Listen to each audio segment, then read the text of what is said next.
یہ تو آپ کو سمجھ آ گئی.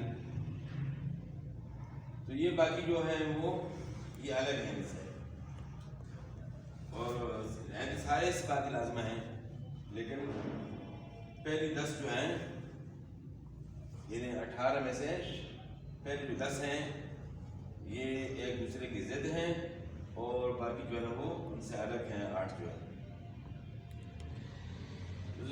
سب سے پہلی صفت ہم نے پڑھنی ہے نمبر 1 اور نمبر 2 صفت ہم نے پڑھنی ہے. یعنی جو اس کے مقابل ہے یعنی جہر. نمبر 2 کا شدت بندی ہے، نمبر 1 میں نمبر 2 میں یعنی ہمس کے مقابلے جو ہے جہر ہے. اب ہمس کی تعریف کیا ہے؟ ہمس جو ہے صفت ہے، اور جن حروف میں جو ہے نا وہ صفت پائی جائے گی ان کو محموسہ کہتے ہیں. سمجھ آئے گی؟ ہمس خود کیا ہے؟ صفت ہے، لیکن جن حروف میں یہ صفت پائی جائے گی ان کو محموسہ کہتے ہیں. تو مطلب اس صفت کا یہ ہے کہ ان حروف کو ادا کرتے وقت آواز مخرج میں ایسے ذوق کے ساتھ ٹھہرے کہ سانس جاری رہ سکے، اور آواز میں قسم کی پستی ہو، کمزور آواز کے ساتھ. یعنی آواز کیا ضعیف کیا مطلب ہے؟ کمزور. ایسے ذوق کے ساتھ ٹھہرے کہ سانس جاری رہ سکے، سانس بھی بند نہ ہو، سانس بھی جاری رہ سکے کمزور آواز کے ساتھ، اور آواز میں قسم کیا ہو؟ پستی ہو، پست آواز کے ساتھ پڑھنا ہے. تو ایسے حروف 10 ہیں جن میں یہ صفت پائی جاتی ہے، جن میں یہ آواز میں پستی بھی ہو، سانس جاری رہ سکے، اور کمزور یعنی ذوق کے ساتھ جو ہے ان کو ادا کرنا ہے. تو ایسے حروف 10 ہیں جن کا مجموعہ فحثہ شخص سکت ہے. یہ مجموعہ لکھ دیا اس کا.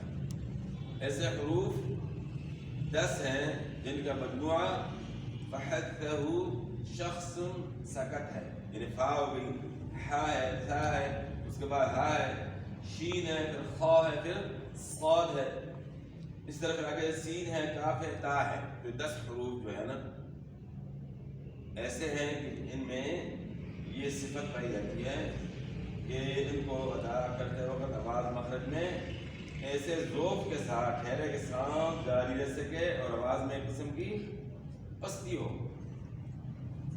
اب اس کے مقابلے میں کیا ہے؟ جہر ہے. جہر جو ہے نا اس میں جو ہے نا اس کے بالمقابل ہے. وہاں کیا تھا کہ ذوق کے ساتھ ہے، یہاں جو ہے جہر میں کہ قوت کے ساتھ ہے. وہاں اس میں یہ تھا کہ سانس جاری رہ سکے، اس طرح ٹھہرنا ہے کہ سانس جاری رہ سکے. یہاں یہ کیا ہے کہ سانس کا جاری رہنا بند ہو جائے، اور آواز میں قسم کی پستی ہو. اس میں ہم نے پڑھا تھا. تو یہاں کیا ہے؟ آواز میں قسم کی بلندی ہو. یعنی ان 29 حروف میں سے 10 جو ہے نا حروف جو ہے وہ تو محموسہ ہے، اور مجہورہ جو ہے حروف ہیں وہ اس کے علاوہ باقی سب حروف مجہورہ ہیں جن میں جہر کی صفت پائی جائے گی. جہر صفت ہے، مجہورہ جو ہے نا جن حروف میں صفت پائی جاتی ہے ان کو مجہورہ کہتے ہیں. تو آج ہم نے یہ 2 صفتیں پڑھی جو ایک دوسرے کی بالمقابل ہیں، ہمس اور جہر. ہمس اور جہر میں جو ہے نا کیا ہے؟ ایک دوسرے کی ضد ہیں، اور جو صفت جو ہے ہمس میں ہوگی وہ جہر میں نہیں ہوگی.